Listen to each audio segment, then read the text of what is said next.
بالفيديو مولاي الحسن يتدخل في قضية رئيس جمعية أبطال أناسي صاحب فعلة شاطئ الجديدة، ويتخذ قرارا صارما ويعلن عن مفاجأة ستهز المغاربة. لن تصدق ماذا قال. ولكن إذا كنت تتفق بأن رئيس جمعية أبطال أناسي يستحق أقصى العقوبات ليكون عبرة لغيره، فاضغط إعجاب للفيديو وعطر فمك بالصلاة على رسولنا الكريم.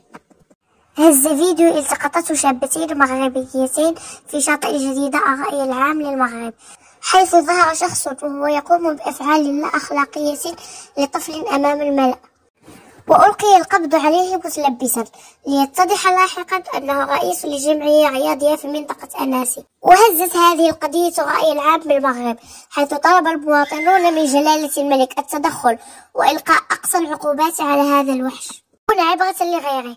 لكن ما هز العالم هو ما تتداوله مواقع التواصل الاجتماعي، حيث قالوا بأن مولاي الحسن قال بعد هذه الواقعة: هذه فعلة شنيعة ولن تمر مرور الكرام، فما فعله هذا الوحش يمس بسمعتنا كمغاربة وشعب بلد إسلامي، ولن نسمح لأحد بتجاوز الخطوط الحمراء لهذا البلد والقيام بهذه الأفعال على أبناء وطننا الصغار وأجياء المستقبل.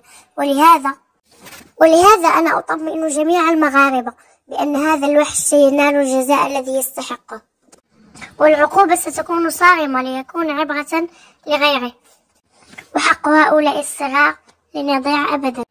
وفي النهاية، إذا كنت تتفق مع كلام مولاي الحسن وتتفق معي أنه أفضل ولي عهد في العالم، فاضغط إعجاب للفيديو ولا تنسى الاشتراك في القناة.